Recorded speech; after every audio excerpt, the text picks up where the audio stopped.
Hello friends, welcome back to MacBix YouTube channel. It is easy to get pass. இந்த வீடியோல நம்ம என்ன subject பார்க்க போறோம் அப்படினா Regulation 2013, Regulation 2017 ரெண்டு ரெகுலேஷன்லயும் காமனான 6th semester elective paper ME 6008 PR 8592 welding technology இந்த சப்ஜெக்ட்டோட most important topic previous years university question base பண்ணி நம்ம பார்க்க போறோம். நேரா வீடியோக்குள்ள போகலாம் friends. Unit 1 Gas and Arc Welding Process இதில் கொடுத்திருக்க சிலபஸில் மோஸ்ட் இம்பார்ட்டன்ட் டாபிக்ஸ் மட்டும் லிஸ்ட் அவுட் பண்ண போகிறோம். நாலு important topic submerged arc welding, TIG and MIG welding, plasma arc welding, electro slag welding. இந்த 4 வெல்டிங் ப்ராசஸ். இந்த 4 வெல்டிங் ப்ராசஸையும் நல்லா படிச்சிட்டோம் அப்படின்னா கண்டிப்பாக ஒரு 13 மார்க் கொஸ்டின் அட்டன் பண்ணிடலாம். டேரக்ட் 13 மார்க்காக இருந்தாலும் சரி, இல்லை ஸ்பிட் அப்பில் 6 மார்க் 7 மார்க்காக ஸ்பிட் அப் பண்ணி கேட்டாலும் சரி, நம்மளால் இந்த 4 ஏரியாவை கவர் பண்ணோம் அப்படின்னா கண்டிப்பாக ஒரு 13 மார்க் கொஸ்டின் அட்டன் பண்ண முடியும். இதில் என்னென்ன படிக்கணும் அப்படின்னு பார்த்தோம் அப்படின்னா, first what is mean by, எந்த ப்ராசஸ்னாலும் அது வாட் இஸ் மீன் பை இல்லைனா அதோட டெஃபினேஷன் மாதிரி படிச்சுக்கணும். தென் செகண்ட் பார்த்தோம் அப்படின்னா அதோட டயக்ராம். ஸோ ஒரு சர்க்கியூட் டயக்ராமாக இருந்தாலும் சரி, இல்லை நார்மல் டயக்ராமாக இருந்தாலும் சரி, அது நல்லா படிச்சுக்கணும். தென் அதோட ஒர்க்கிங் பிரின்சிபல் எப்படி, தென் அட்வான்டேஜஸ், டிஸ்அட்வான்டேஜஸ், தென் அப்ளிகேஷன்ஸ். இந்த ஆஸ்பெக்டில் இந்த 4 ப்ராசஸையும் நல்லா படிச்சிட்டிங்க அப்படின்னா கண்டிப்பாக ஒரு 13 மார்க் கொஸ்டின் அட்டன் பண்ணிடலாம். அப்ளிகேஷன் இம்பார்ட்டன்ஸ் கொடுத்து படிங்க. ஏன்னா பார்ட் சி அப்ளிகேஷன் கொஸ்டின் கேட்குறப்ப ஏதோ ஒரு அப்ளிகேஷனை கொடுத்து இந்த அப்ளிகேஷனில் யூஸ் பண்ணுற ப்ராசஸ் என்ன, அதை எக்ஸ்பிளைன் பண்ணுங்கன்னு கேட்கறதுக்கான சான்சஸ் உண்டு. ஸோ நீங்கள் படிக்கிறப்ப ஒரு அப்ளிகேஷன் நல்லா பார்த்து வச்சுக்கிட்டீங்க அப்படின்னா பார்ட் சியில் கொஸ்டின் அட்டன் பண்ணுறதுக்கு யூஸ்ஃபுல்லாக இருக்கும். Unit 2 resistance welding process. இதுலேயும் கொடுத்துருக்க சிலபஸில் மோஸ்ட் இம்பார்ட்டன்ட் டாபிக்ஸ் மட்டும் பார்க்க போகிறோம். போன யூனிட் மாதிரி இதுலேயும் 4 இம்பார்ட்டன்ட் டாபிக் மட்டும்தான்.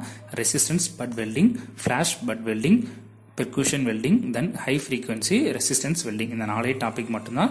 இந்த 4 டாப்பிக்கில் போன யூனிட்டில் சொன்ன மாதிரியே what is mean by, diagram, working, advantage, disadvantage, applications இந்த ஆஸ்பெக்டில் கரெக்டாக ப்ரிப்பேர் பண்ணிங்கன்னா ஓகே. தென் இது இல்லாமல் ஃபஸ்ட் யூனிட்லேயும் சரி இதுலேயும் சரி எல்லா வெல்டிங் ப்ராசஸும் கம்பாரிசன் வந்து டீட்டெயில் கொஸ்டின் கேட்கறதுக்கான சான்சஸ் உண்டு. ஸோ ப்ராசஸ் பெராமீட்டர்ஸை சூஸ் பண்ணி படிச்சுக்கோங்க. அதை தான் கம்பாரிசனில் டிஃபரன்ஷியேஷன் மாதிரி கேட்பாங்க. ஸோ இதையும் நல்லா வந்து ப்ரிப்பேர் பண்ணிக்கோங்க. இதை ஒருவேளை மிஸ் பண்ணிட்டீங்க அப்படின்னா, ஒருவேளை கொஸ்டின் கொஞ்சம் டஃபாக கேட்கணும்னு கேட்டாங்க அப்படின்னா இதை படிக்காமல் போயிட்டோன்னா கொஸ்டின் அட்டன் பண்ண முடியாது போயிடும். ஸோ இதையும் வந்துட்டு கொஞ்சம் ப்ரிப்பேர் பண்ணிக்கோங்க. Unit 3 solid state welding process. இதுலையும் கொடுத்துருக்க சிலபஸில் மோஸ்ட் இம்பார்ட்டன்ஸ் மட்டும் தான் பார்க்க போகிறோம். லாஸ்ட் 2 யூனிட் மணி இதுலையும் 4 டாபிக் மட்டும் தான் important topic. Cold welding, explosive welding, ultrasonic welding, friction welding.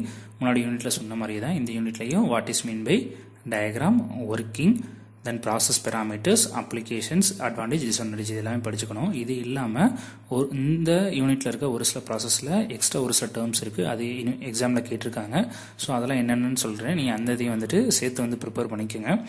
Gold வெல்டிங்கில் பார்த்தீங்க அப்படின்னா கோல்டு வெல்டிங்க்கு என்ன எக்யூப்மெண்ட் யூஸ் பண்ணுறாங்க, தென் அதில் என்னென்ன டிஃப்ரெண்ட் ஸ்டேஜஸ் இருக்குது, இந்த 2 ஆஸ்பெக்ட்லையும் ப்ரிப்பேர் பண்ணிக்கோங்க. தென் எக்ஸ்ப்ளோசிவ் வெல்டிங்கில் பார்த்தீங்க அப்படின்னா டைப்ஸ் ஆஃப் எக்ஸ்ப்ளோசிவ் வேவ்ஸ் வந்துட்டு என்னென்ன யூஸ் பண்ணுறாங்க அப்படிங்கிறத பார்த்துக்கோங்க. தென் நெக்ஸ்ட் வந்துட்டு அல்ட்ராசோனிக் வெல்டிங் வந்துட்டு யூஸ் பண்ணுறப்ப veg read ultrasonic welding system ஒன்று இருக்குது. அது நல்லா பார்த்துக்கோங்க. டிசைன் கேரக்டரிஸ்டிக்ஸ் என்ன, வெல்டிங் பேராமீட்டர்ஸ் என்ன, இதெல்லாம் வந்துட்டு நல்லா பார்த்துக்கோங்க. தென் அதுக்கடுத்து ஃப்ரிக்ஷன் வெல்டிங். ஃப்ரிக்ஷன் வெல்டிங்கில் பார்த்தீங்க அப்படின்னா ஃப்ரிக்ஷன் வெல்டிங் கேட்குறப்ப FRWன்னு கேட்பாங்க. அது கொஞ்சம் பார்த்துக்கோங்க. இதில் இருக்க சீக்வன்ஸ் என்ன, ப்ராசஸ் பேராமீட்டர் என்ன, கண்ட்ரோலிங் சிஸ்டம் வந்து என்ன யூஸ் பண்ணாங்க ஃப்ரிக்ஷன் ஸ்டேட் வெல்டிங்கில் ரொம்ப முக்கியம். அதையும் வந்துட்டு கொஞ்சம் ப்ரிப்பேர் பண்ணிக்கோங்க. நான் சொன்ன இந்த டாபிக்ஸ்லாம் கோத்ரூ பண்ணி வச்சுக்கிட்டீங்கன்னா மட்டும்தான் ஒரு ஃபுல் டீட்டெயில் 13 மார்க் கொஸ்டின் வந்து அட்டன் பண்ணுறதுக்கு நம்மளால் முடியும். யூனிட் 4 அதர் வெல்டிங் ப்ராசஸ் ரொம்ப இம்பார்ட்டண்டான யூனிட்டு. ஏன் அப்படிங்கிறது லாஸ்ட்டில் சொல்கிறேன். இதில் கொடுத்துருக்க சிலபஸை 2 ஸ்பிட் அப் பண்ணுறோம். ஸ்பிட் அப் 1, ஸ்பிட் அப் 2 அப்படின்னு சொல்லிட்டு ஸ்பிட் அப் 1 கீழே பார்த்தோம் அப்படின்னா electron beam welding, laser beam welding, friction, stir welding. இந்த 3 டாபிக். இந்த 3 டாபிக்லேருந்து கண்டிப்பாக ஒரு 13 மார்க் கொஸ்டின் வரும். இந்த 3யும் இருக்கிற ஆஸ்பெக்ட் எல்லாமே முன்னாடி சொல்கிற மாதிரி தான். டயக்ராம் நல்லா பார்த்துக்கணும், ப்ராசஸ் வந்துட்டு எப்படி நடக்குதுங்கிறத நல்லா பார்த்துக்கணும், அட்வான்டேஜஸ் நல்லா பார்த்துக்கணும், அப்ளிகேஷன் நல்லா படிச்சுக்கிட்டோம் அப்படின்னா கண்டிப்பாக இருந்து ஒரு 13 மார்க் கொஸ்டின் வரும், அட்டன் பண்ணிடலாம். தென் ஸ்பிட் அப் 2 பார்த்தீங்க அப்படின்னா வெல்டிங் ஆட்டோமேஷன் இன் ஏரோஸ்பேஸ், நியூக்ளியர் பவர் பிளான்ட் இல்லை நியூக்ளியர் இண்டஸ்ட்ரீஸ், தென் சர்ஃபேஸ் டிரான்ஸ்போர்ட் வெஹிக்கிள். சர்ஃபேஸ் டிரான்ஸ்போர்ட்னா எக்ஸாம்பிளுக்கு வந்து நம்ம ரயில் எடுத்துக்கலாம். ஸோ இந்த மாதிரி இதில் வந்துட்டு வெல்டிங் ஆட்டோமேஷன் வந்து எப்படி நடக்குது அப்படிங்கிறது.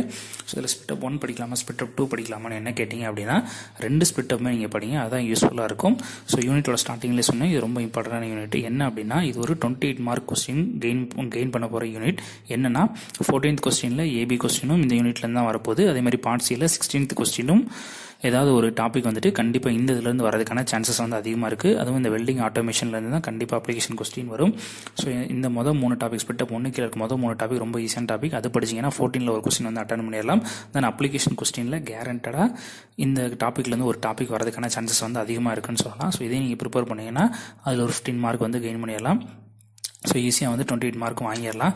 அப்படி இல்லை எனக்கு வந்து படிக்கிறது கஷ்டமாக இருக்குன்னா இந்த ஸ்பிட்டப் ஒன்றில் கீழே இருக்க 3 டாபிக் வந்து நல்லா ப்ரிப்பேர் பண்ணிக்கோங்க. அப்ளிகேஷன் கொஸ்டின் அட்டன் பண்ணுறதுக்கு நெக்ஸ்ட் யூனிட்டில் நான் ஒரு ஐடியா சொல்கிறேன்.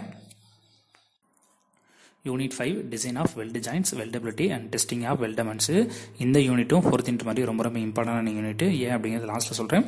இதுலேயும் கொடுத்துருக்க சிலபஸ் நம்ம ஸ்பிட்டப் 1 ஸ்பிட்டப் 2 சொல்லிட்டு 2 ஸ்பிட் பண்ணுறோம். ஸ்பிட்டப் 1 கீழே பார்த்தோம் அப்படின்னா வெல்டு ஜாயிண்ட் டிசைன் இல்லைனா design of weld joints. So இதில் வந்துட்டு வெல்டு வந்துட்டு என்ன மாதிரி டிசைன் வந்துட்டு பண்ணணும், லென்த் எவ்வளோ இருக்கணும், ஆர்க்கோட கர்வ் வந்து என்ன மாதிரி இருக்கணும், இந்த மாதிரி ஆஸ்பெக்டில் இருக்கும். இது வந்து ப்ராப்ளம் இருக்குது. ஸோ ப்ராப்ளம் நல்லா பார்த்துக்கோங்க. தென் டிசைன் கன்சிடரேஷன். ஒரு வெல்டு அடிக்கிறோம் அப்படின்னா அந்த வெல்டு வந்துட்டு டிசைன் பண்ணுறப்ப என்னென்னலாம் நம்ம கன்சிடரேஷன் எடுத்துக்கணும், என்னென்னலாம் வந்துட்டு அதை வந்து அஃபெக்ட் பண்ணுறதுக்கு சான்சஸ் இருக்குது, அதை எப்படி வந்து எலிமினேட் பண்ணி இந்த ஆஸ்பெக்டில் வந்துட்டு வரும். So design consideration next topic. Then third வந்துட்டு வெல்டு சிம்பிள்ஸ். ஸோ இந்த வெல்டு சிம்பிள்ஸ் வந்து ரொம்ப இம்பார்ட்டன்ட். ஒரு சில ப்ராசஸ் கொடுத்துட்டு அதோட வெல்டு சிம்பிள்ஸ் என்னன்னு கேட்கலாம். இந்த வெல்டு சிம்பிள்ஸ் இப்போ மட்டும் இல்லாமல் இதுக்கப்புறம் நம்ம ஒரு 2-3 சப்ஜெக்ட் படிப்போம் அடுத்தடுத்த செமஸ்டரில். அதுக்கு வந்து யூஸ்ஃபுல்லாக இருக்கும். ஸோ இந்த வெல்டு சிம்பிள்ஸ் வந்து நல்லா படித்து வச்சுக்கோங்க.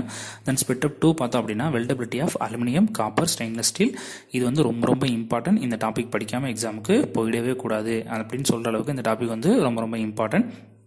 ஏன் அப்படின்னா இந்த ஸ்பிட்டப் 2க்கு கீழே 15ல் ஏபி கொஸ்டினில் ஏதாவது கொஸ்டின் கேட்கறதுக்கு சான்சஸ் உண்டு. அதே மாதிரி பார்ட் சியில் அப்ளிகேஷன் கொஸ்டின்லையும் வரதுக்கான சான்சஸ் உண்டு. ஸோ டோட்டலாக 28 மார்க்கு இந்த யூனிட்லேருந்து நம்மளால் கெயின் பண்ண முடியும் அப்படிங்கிறனால தான் இந்த யூனிட் வந்து ரொம்ப ரொம்ப இம்பார்ட்டன்ட். யூனிட் ஸ்டார்ட் பண்ணுறப்பே சொன்னேன். ஸோ இந்த 2 ஸ்பிட்டப்பையும் நீங்கள் படிங்க. இதில் எந்த ஸ்பிட்டப்பை நெக்லெக்ட் பண்ண வேணாம். என்னை பொறுத்த வரைக்கும் ஸ்பிட்டப் 1 கீழே இருக்க 3 டாப்பிக்கை நல்லா படிச்சுக்கோங்க. ஸ்பிட்டப் 2க்கு கீழே இருக்க டாப்பிக்கை நல்லா படிச்சுக்கோங்க. இது இல்லாமல் இதில் ஒரு டாபிக் மிஸ் ஆகுது. அந்த டாப்பிக் நம்ம படிக்கணும். அது எங்கே படிக்கணும் அப்படிங்கிறத அடுத்த வர டாப்பிக்கில் நான் உங்களுக்கு சொல்கிறேன். Part C application question. இதில் மோஸ்ட் இம்பார்ட்டன்ட் டாபிக் பார்த்தோம் அப்படின்னா ஃபஸ்ட்டு யூனிட் 5ல் weldability of aluminium, copper, stainless steel. இந்த 3 டாப்பிக்லேருந்து கண்டிப்பாக ஒரு டாபிக் வந்து கொஸ்டின் வந்துட்டு இருக்க தான் செய்யும். பார்ட் சியில் வந்து இருக்க தான் செய்யும். லாஸ்ட்டாக நடந்த ஏப்ரல் மே 2019 எக்ஸாமில் பார்த்தீங்கன்னா அப்ளிகேஷன் கொஸ்டினில் 2 கொஸ்டினுமே வெல்டபிலிட்டிலேருந்து தான் கேட்டிருக்காங்க. அதுக்கு முன்னாடி 3 எக்ஸாமில் பார்த்தோம் அப்படின்னா ஒரு கொஸ்டின் வந்து வெல்டபிலிட்டிலேருந்து கேட்டுக்கிட்டே இருந்திருக்காங்க. ஸோ இந்த டாபிக் படிக்காமல் எக்ஸாமுக்கு போயிடக்கூடாது. இது கண்டிப்பாக படிச்சே ஆகணும். தென் ஸ்பிட்டப் 1ல் ஃபஸ்ட் டாபிக் பார்த்தோம்னா டிசைன் ஆஃப் வெல்டு ஜாயின்ட்ஸ். அதில் ப்ராப்ளம்ஸ் இருந்துச்சுனால அந்த சேம் ப்ராப்ளம் வந்து இந்த இதில் வந்து அப்ளிகேஷன் கொஸ்டின் வந்து கேட்கறதுக்கான சான்சஸ் உண்டு. நெக்ஸ்ட் இது தேர்ட் டாபிக் யூனிட் 5ல் நான் யூனிட் சொல்ல பேசுனேன். ஒரு டாபிக் வந்து நம்ம மிஸ் பண்ணிட்டோம்னு சொன்னோம். அந்த டாபிக் நான் லாஸ்ட்டாக சொல்கிறேன்னு சொன்னேன். அந்த டாபிக் தான் இந்த டாபிக். என்டிடி மெத்தட்ஸ் அப்படிங்கிறது ஒரு வெல்டு அடிச்சு முடிச்சதுக்கப்புறம் அந்த வெல்டு வந்து ப்ராப்பராக இருக்கா இல்லையா நம்மளுக்கு வந்து செக் பண்ணணும். ஸோ அந்த வெல்டை வந்துட்டு உடச்சி டெஸ்ட் பண்ணாமல் ஸ்கேனிங் மூலமாக செக் பண்ணுற மாதிரி ஒரு மெத்தட் தான் வந்துட்டு இந்த என்டிடி மெத்தட். ஸோ இந்த என்டிடி மெத்தடுக்கு கீழே பார்த்தோம் அப்படின்னா மோரலஸ் ஒரு 5 டைப்ஸ் இருக்குது. என்னென்ன டைப்ஸ் பார்த்தோன்னா liquid penetrant testing, magnetic particle testing, ultrasonic testing, radiograph testing, eddy current inspection.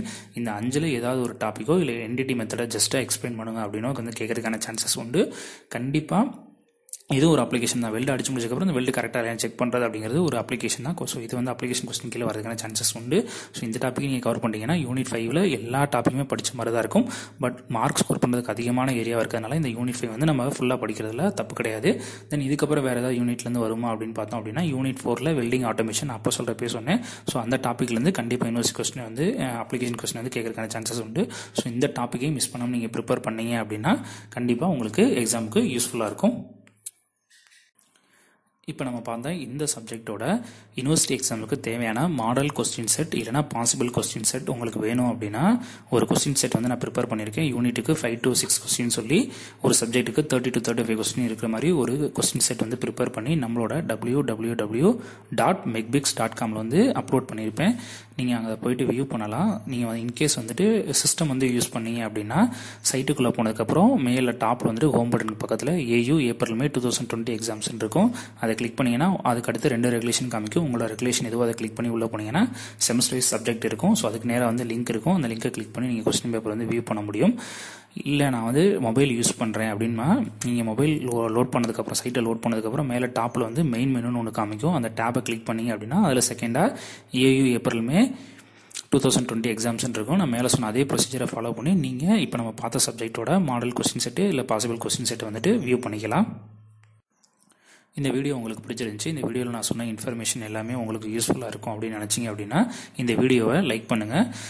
இதே மாதிரியே உங்களோட ஃப்ரெண்ட்ஸுக்கும் இந்த வீடியோ யூஸ்ஃபுல்லாக இருக்கும், அவங்களும் எக்ஸாமுக்கு படிக்கிறதுக்கு இது ஹெல்ப்ஃபுல்லாக இருக்கும் அப்படின்னு நினச்சிங்கன்னா உங்களோட ஃப்ரெண்ட்ஸுக்கும் இந்த வீடியோவை ஷேர் பண்ணுங்கள்.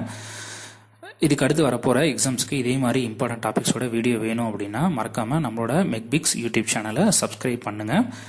அடுத்தடுத்த சப்ஜெக்ட்ஸ்க்கு நான் வீடியோ அப்லோட் பண்ணுறப்ப உங்களுக்கு நோட்டிஃபிகேஷன் காமிக்கணும் அப்படின்னா பக்கத்தில் இருக்க பெல் ஐக்கானை கிளிக் பண்ணுங்கள். Thank you friends. நெக்ஸ்ட் வீடியோவில் நம்ம மீட் பண்ணலாம்.